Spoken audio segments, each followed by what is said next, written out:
Hello viewers, আজকে আমি VLOOKUP সম্পর্কে আপনাদের ডিটেলস জানাচ্ছি। কিভাবে আপনারা VLOOKUP ব্যবহার করে খুব সহজেই আপনারা এক্সেলে আপনাদের সেই সার্টেন ভ্যালু আপনি কিভাবে সার্চ করবেন এবং কাজ করবেন সেই বিষয়টা নিয়ে আমি আজকে আলোচনা করব। VLOOKUP স্ট্যান্ডস ফর হচ্ছে ভার্টিক্যাল লুকআপ, যেটা ভার্টিক্যালি আপনি আপনার কাঙ্ক্ষিত ইনফরমেশন আপনারা জানতে পারবেন VLOOKUP ব্যবহার করার মাধ্যমে। তাহলে আপনারা এখানে দেখতে পাচ্ছেন যে একটা টেবিল রয়েছে। এই টেবিলের name, designation, department and salary রয়েছে।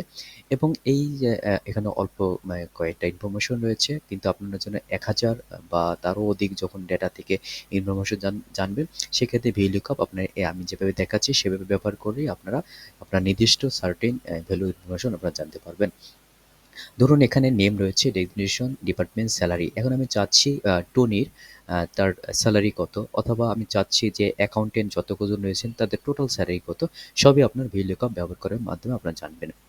তাহলে আমি আমি একটা এক্সাম্পল দেখাচ্ছি আপনাদের। আমি চাচ্ছি নেম ওয়াইজ আমি তাদের স্যালারি কি সেটা আমি জানতে চাচ্ছি। সেজন্য আমি শুরুতে এখানে বোঝানোর জন্য নেম লিখলাম।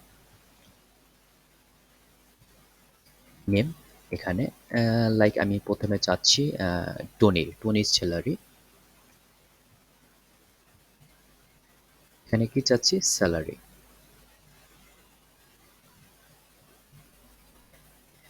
এখন আমি চাচ্ছি যে টনির কত স্যালারি সেটা আমি VLOOKUP এর মাধ্যমে এখানে জানবো, অথবা টনির জায়গায় অন্য কেউ যখন আমি রিপ্লেসমেন্ট হিসাবে লাইক আফতাব যখন নেম লিখবো, তখন আফতাবের স্যালারি অটো এখানে চলে আসবে।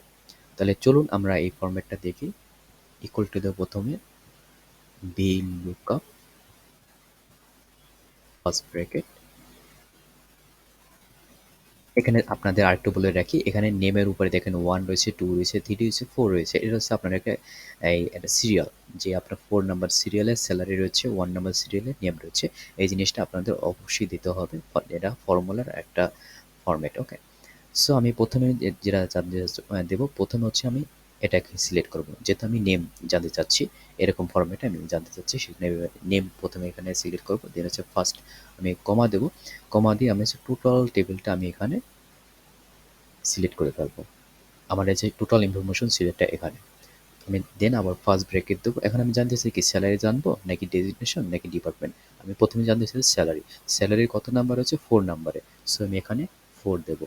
4 দেওয়ার পর একটা যে অনেক মিস্টেক করেন সেটাতে এখানে কি কমা অনেকে দেয় না। কিন্তু এখানে একটা কমা দিয়ে নেবেন যাতে মিস্টেক না হয়। এখন দেখেন টোটাল ফরম্যাটটা আমার হয়ে গেছে। এখন আমি যদি এন্টার ক্লিক করি, তাহলে আমি কি টোটাল স্যালারি কত? 32,000 এখানে আমরা দেখতে পাচ্ছেন। 32,000। তাহলে ইজিলি আমরা কি VLOOKUP এর মাধ্যমে হাজার, হাজার আমাদের যত ডেটা ইনফরমেশন থাকুক না কেন আমরা ইজিলি আমরা ফাইন্ড আউট করতে পারবো। লাইক আমি এখন জানতে চাচ্ছি পিটারের স্যালারি কত? আমি জাস্ট পিটার লিখবো।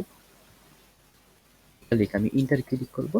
আমরা কি এখানে 20,000 টাকা পিটারের মান্থলি স্যালারি। সেই জিনিসটা আমি এখানে জেনে গেলাম। দেখুন পিটারের স্যালারি কত? 20,000 টাকা। হ্যাঁ, এখন আমি জানতে চাচ্ছি লাইক আফতাবের স্যালারি কত?